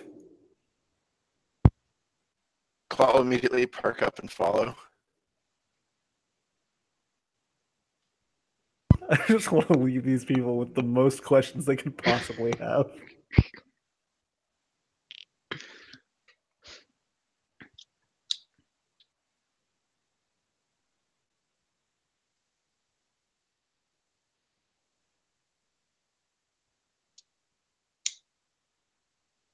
I'm also going to, looking directly at Claw, I'm going to turn the doorknob and open this door. Wait, the doors were placed back on their hinges? The broken one or the one on the left that's still there? I thought Oh. both of them were broken down on the floor. No, it was just one side of the door. It was double doors. No, he broke down the right side. The left side is still standing. I'm gonna go back through the right side.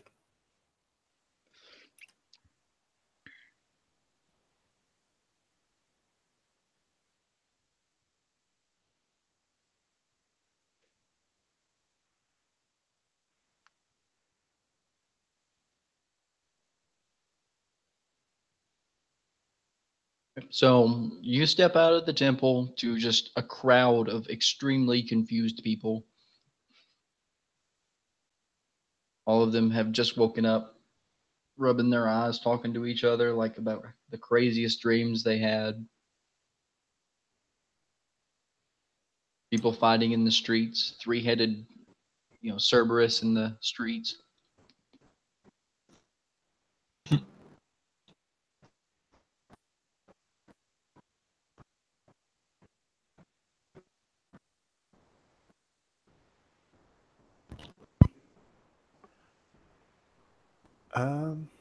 Yeah. I think Taurus is going to stand at the top of the stairs and in his best booming voice, he's just. This is Melodus, right? Yes. All right. He's just going to be, people of Melodus, your saviors have returned.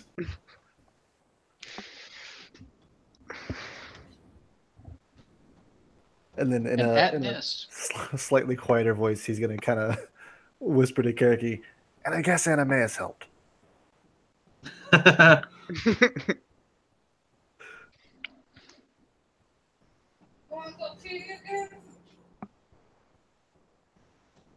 And at this, everyone who turns to look at you, you actually notice that they have like recognition. Like they seem to know who you are.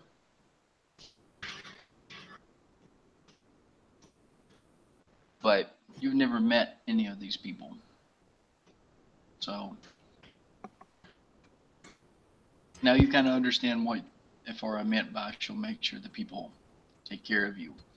And they all crowd around saying thanks and if there's anything you need, we'll take care of it, so and so and so and so and so. Now lead us to breakfast.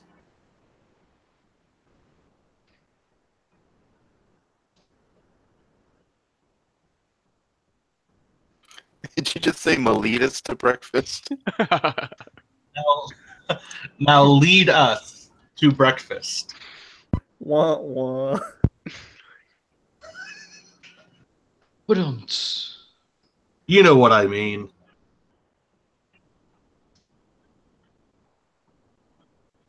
Saving the world puts up quite a hunger. How far is it?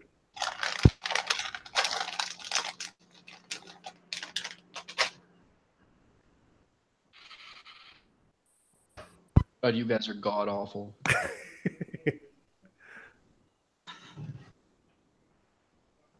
So yeah, people of the city lead you to breakfast. They give you all kinds of different foods for you to try. Breakfast foods. Lead you around the city, getting you stocked back up on food and supplies and everything that you would need for your trip.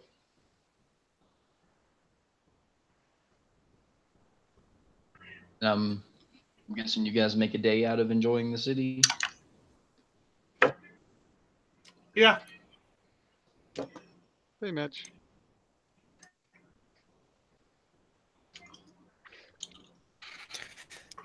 Yeah. Do some day Yeah. drinking. Do they still kind of hate me for being a Leonin though? They don't. They're still like you can tell that there's a little bit of leeriness there, but you're cool with the far up, so you got to be cool, pretty cool with them. So they treat you just like anybody else.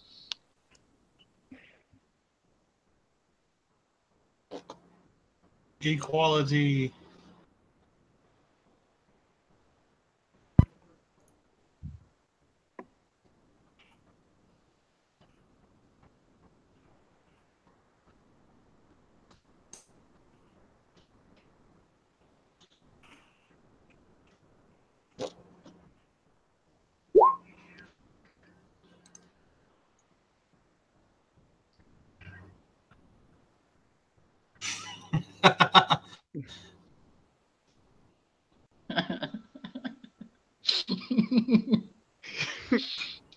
Oh, that's glorious.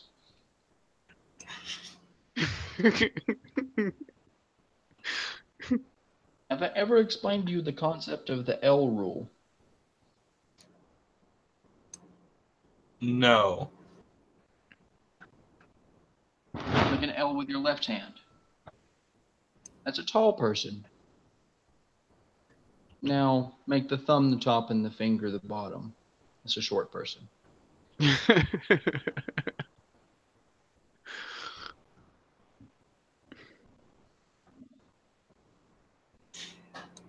Anyway, you guys are all stocked up, enjoying the city. The people are treating you like the heroes that you are. And several people have offered to put you up for the night. What kind of arrangements? A few people have offered to let you stay in their homes. There's a few actual nice hotels. Any brothels? Who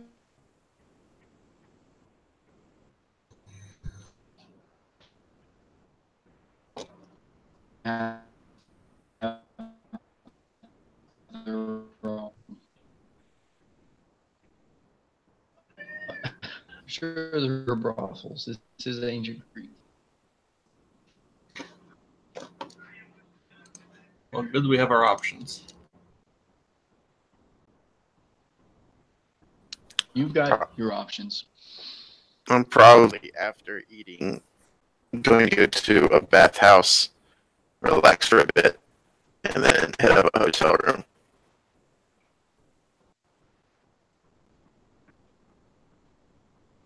And are all of you going to stay together? through the night?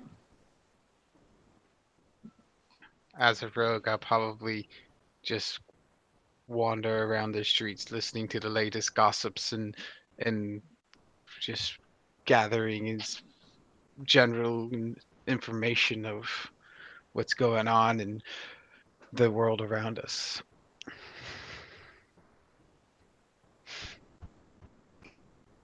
Late into the night and then sleep at one of the houses or whatever. Okay.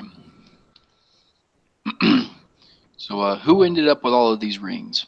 And is anyone going to try to identify them? And all this loot? I'll find one of them.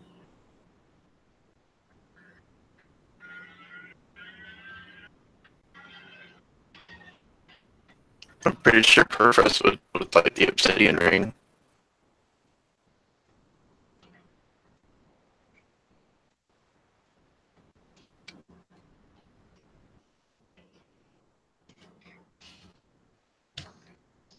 I kind of like the blue and white one with the black gemstone, so I'll identify that one.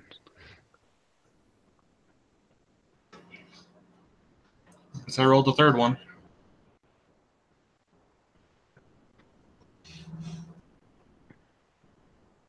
Yeah, and Taurus will grab one of them as well, and whichever one everyone else isn't taking, and he'll sleep on it.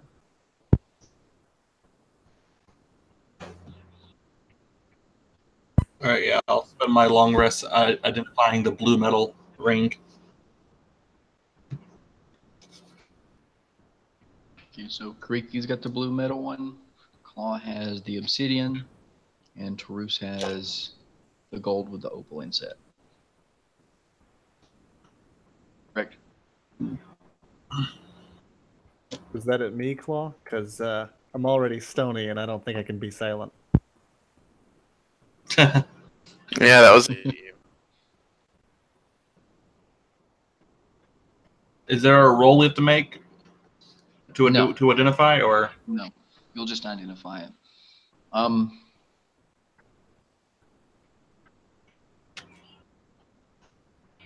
The obsidian one is magical in nature, and it gives the wearer an aura that is a protective aura, and it will give the wearer a +1 to AC. nice? I dig it. Okay.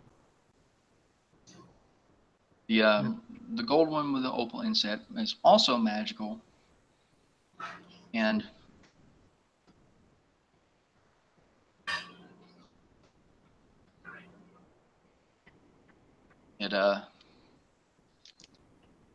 it seems to be able to allow you to focus a little bit more clearly, and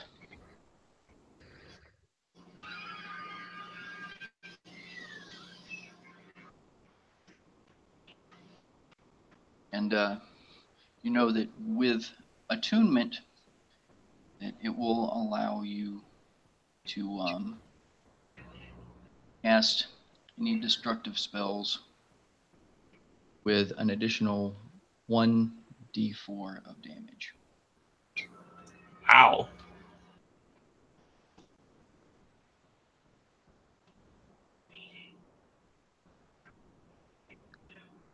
And define destructive spells. Anything that would Like deal just damage, you deal 1d4 more damage.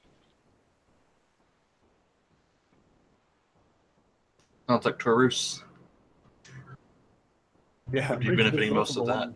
I'm pretty sure this is also the one that I was identifying. So.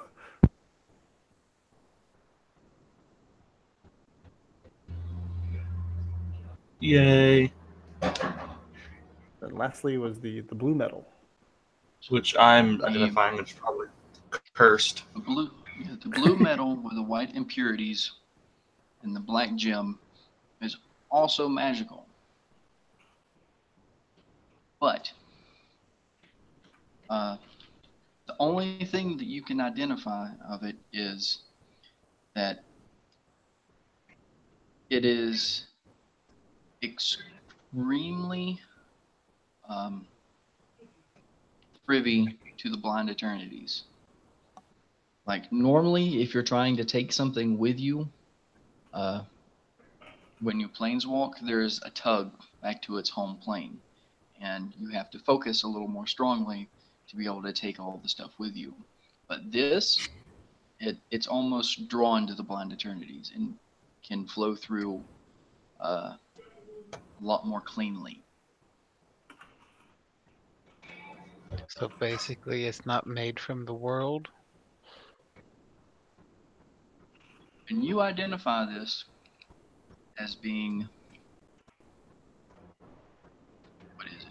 What do they call it? This that they imbue the dead with.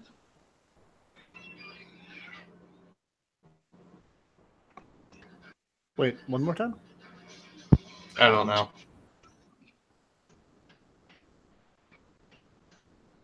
I'm trying to remember what the name of the metal is, but you know that there's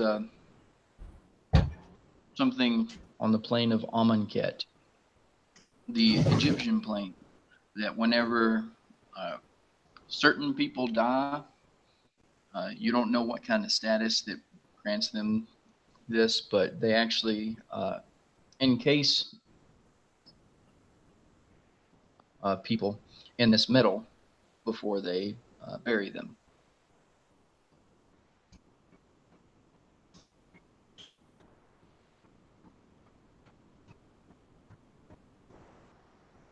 So it's a magical undead metal.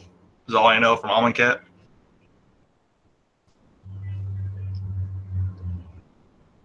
It's a magical metal that is drawn to the blind eternities, and you can planeswalk with it more easily.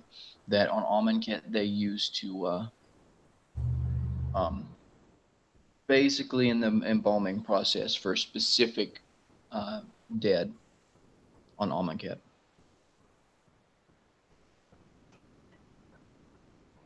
So probably best not to fuck with this ring.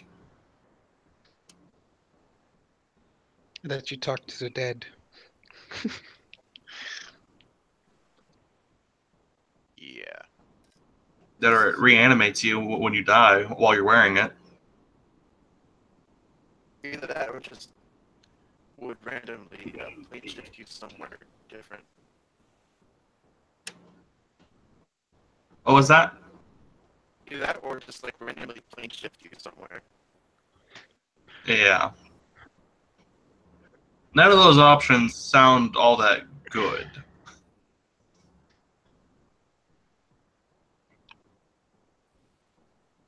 I had this written down, but I cannot find the name of this stuff.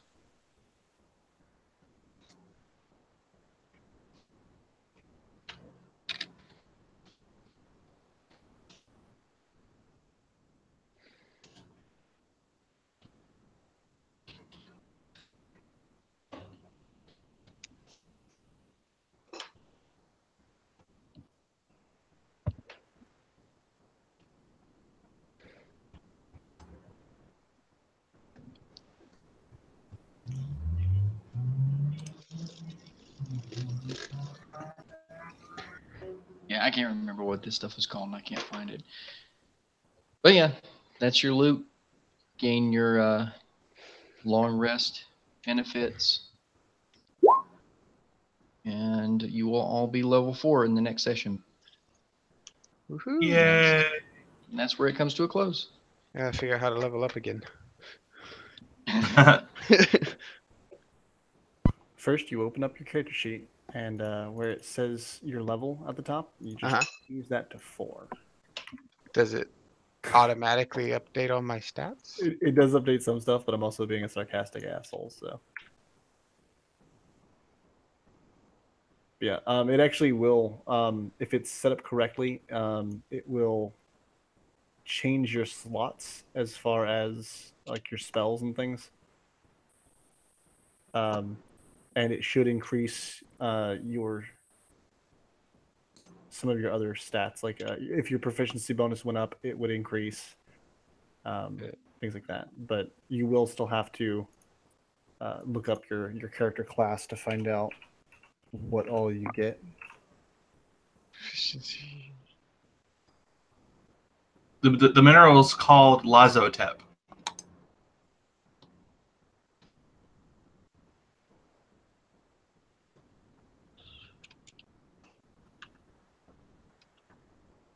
Lazotep?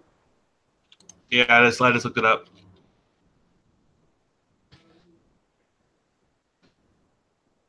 Oh yeah.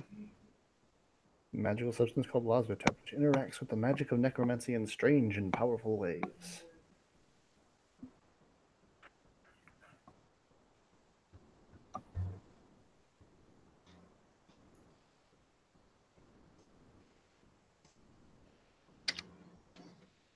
I want to take the feat or take this stat increase.